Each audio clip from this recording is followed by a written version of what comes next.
Everyone, welcome back you all in my YouTube channel. God blessings. So guys, today we are here class 9 maths chapter NCERT maths chapter 1 number system exercise 1.5 question 3rd. I have explained you the one and second question in my previous video. If you haven't seen it yet and you want to learn it, I will just provide the link in the description and comment box. You can check out there from there. C question third says us कि recall, ये आपको पता है कि पाई को हम ratio of the circumference मतलब सी upon D एक नंबर है, पाई को हम सी अपॉन डी के इक्वल रखते हैं. जो भी पाई की वैल्यू आती है मीन्स 22 अपॉन 7 पाई की वैल्यू है.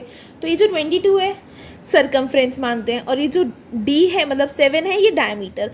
तो इसका मतलब ऐसा लगता है कि फैक्ट जो ये मतलब पाई है ना कि इरेशनल है, कि ये गलत है. तो आप कैसे सॉल्व करोगे इस बात को? अब हम बताते हैं. देखो ऐसा कुछ नहीं है, कोई कॉन्ट्राडिक्शन नहीं है इसमें, क्योंकि जब हम मेज़र करते हैं ना इसकी लेंथ किसी स्केल से या फिर किसी और चीज़ से हम मेज़र करें तो हमें एक अप्रॉक्सीमेट वैल्यू मिलेगी. हमें 22/7 नहीं मिलेगा, कोई अप्रॉक्सीमेट रैशनल वैल्यू मिलेगी. और ये जो सी और डी है या तो इनमें से कोई एक इरेशनल होगा या ये दोनों इरेशनल हो सकते हैं. इसीलिए जो पाई है ना इसकी सी अपॉन डी एक इरेशनल नंबर होता है. मैं आपको इसकी पूरी लैंग्वेज लिखवा देती हूँ, आप कैसे इसका आंसर दोगे. सी देयर इज़ नो कॉन्ट्राडिक्शन, कोई कॉन्ट्राडिक्शन नहीं है. मीन्स कोई ऐसी बात नहीं है कि ये पाए की वैल्यू अगर सी अपॉन डी है, सी अपॉन डी रैशनल है तो ये इरेशनल क्यों है? क्योंकि जब भी हम इसको मेज़र करते हैं किसी स्केल से या किसी और डिवाइस से तो हमें एक अप्रॉक्स वैल्यू मिलती है. मीन्स अप्रॉक्सीमेट वैल्यू की कोई परफेक्ट वैल्यू नहीं मिली, उसके आसपास की वैल्यू मिलती है. तो हम जैसे 22.4 हो गया, 22.2 हो गया, तो हम उसको ऐसे लिख देते हैं 22/7, किसी अप्रॉक्स वैल्यू को लिखा हुआ है हमने. इसीलिए सी और डी, सी या फिर डी, इनमें से कोई एक भी इरेशनल हो सकता है और हो सकता है कि दोनों ही इरेशनल हो. इसीलिए pi is equals to C upon D is an irrational number, इसलिए ये एक इरेशनल नंबर है. I hope you have understood this question. So let's come to the next question. Question 4th is a number line question, so we don't do that question. We will just do the question 5th.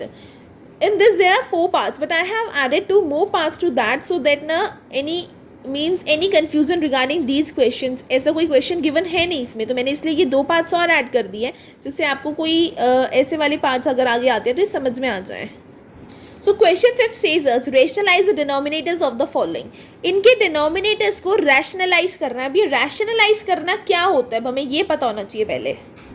rationalize means कि ये जो नीचे 7 है means denominator है ना कि ये 7 root में है तो इसकी ये रूट हट जाए, इसको rationalize करना है, इसकी ये रूट हटानी है हमें. अब वो कैसे हटाएंगे चलिए देखते हैं. जैसे कि मैंने आपको पहले बताया कि अगर हम ये जो 1/7 है मीन्स ये जो √7 है इसकी मल्टीप्लाई √7 से ही कर दें तो इसकी ये जो आंसर आएगा वो यही नंबर आ जाएगा, इसकी रूट हट जाएगी. तो इट मीन्स कि अगर इसकी मल्टीप्लाई इसी नंबर से करेंगे तो इसका रूट हट जाएगा. अब ये कैसे करें? अब अगर डिनोमिनेटर में किसी चीज़ की मल्टीप्लाई करते हैं तो उस चीज़ की मल्टीप्लाई न्यूमरेटर में भी होगी. तो हम क्या करेंगे, दोनों साइड्स इसकी मल्टीप्लाई ऊपर नीचे न्यूमरे उससे कर देंगे √7 से. सी ऊपर क्या हो जाएगा √7 और नीचे 7 की रूट हट जाएगी, हो जाएगा 7. तो अब हमें क्या करना था, हमें कहा गया था रैशनलाइज द डिनोमिनेटर. हमें डिनोमिनेटर रैशनलाइज करना था, चाहे अब उसमें रूट लगे ना लगे, that's none of our business. हमने उसका डिनोमिनेटर रैशनलाइज कर दिया. So we got the answer as √7/7. That's the correct answer. Let's see now second question. It says us 1/√7 minus √6. Now let me tell you one thing. अब यहाँ पे 2 number है, दोनों में ही नीचे क्या लग रही है, रूट लग रही है.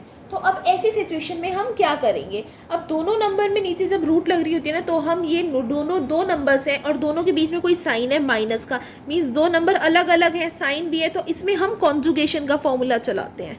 कौन सा फॉर्मूला, कॉन्जुगेशन का. हम इन नंबर्स को कॉन्जुगेट कर देते हैं. Now you all gonna ask me what is conjugate. Conjugation क्या होती है, कॉन्जुगेट कैसे करते हैं चलिए देखते हैं. ये जो 1 मतलब नीचे जो हमारा नंबर है डिनोमिनेटर क्या है, √7 minus √6.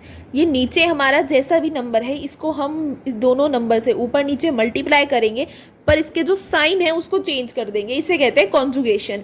ऐसी सिचुएशंस में हम कॉन्जुगेशन का फॉर्मूला अप्लाई करते हैं. और कॉन्जुगेशन क्या होती है कि इस जो डिनोमिनेटर का नंबर है वो ऊपर चला जाएगा, दोनों नीचे ऊपर नीचे न्यूमरेटर डिनोमिनेटर से मल्टीप्लाई करेंगे और उसका साइन चेंज हो जाएगा. Like √7 plus √6, √7 plus root 6।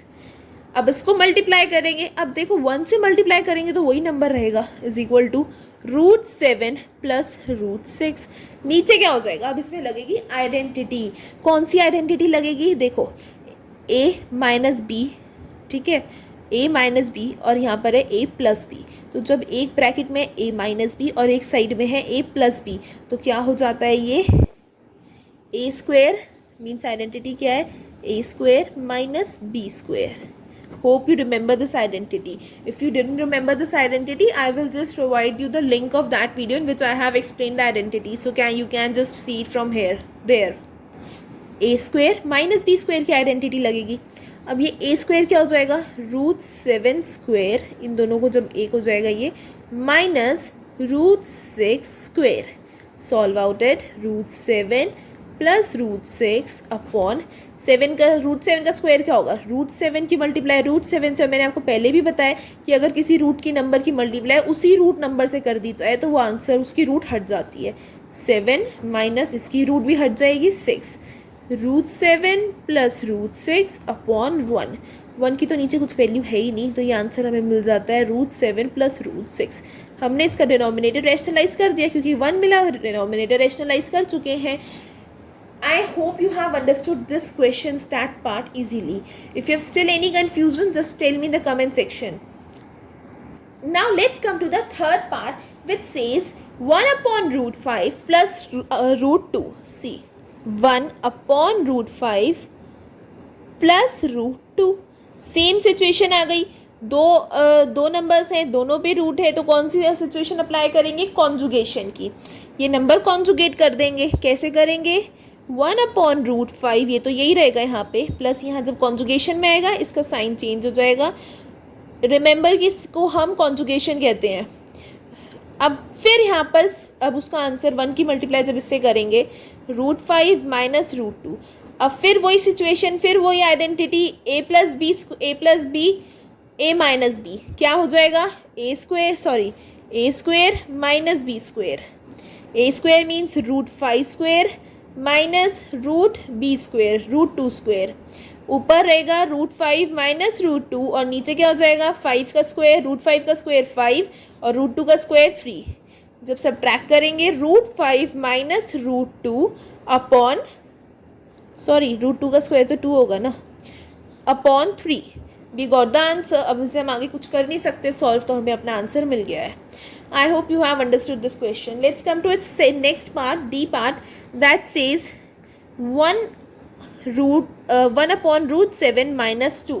अब इस क्वेश्चन में कुछ पॉइंट है, इसमें ना दो नंबर्स तो गिवन है लेकिन दोनों पे रूट नहीं है। सी ध्यान दीजिए कि दोनों पे रूट नहीं है, पर नंबर दोनों ही वही जाएंगे, दोनों ही कॉन्जुगेशन में जाएंगे, क्योंकि दो नंबर्स हैं, कॉन्जुगेशन तो दोनों ही नंबर की होगी ना, क्योंकि ये दो अलग अलग नंबर्स हैं। अगर ये सिर्फ एक नंबर होता, जैसे रूट 7 2 रूट 7, तो ये एक नंबर था तो सिर्फ 7 की कॉन्जुगेशन करते, लेकिन ये दो नंबर्स हैं तो अब ये दोनों ही नंबर ऊपर जाएंगे। और इनमें बीच में एक साइन आ रहा है ना, अलग साइन आ गया तो मतलब दो नंबर हो गए, जहाँ पे साइन आ जाए वहाँ पे कॉन्जुगेशन होनी है।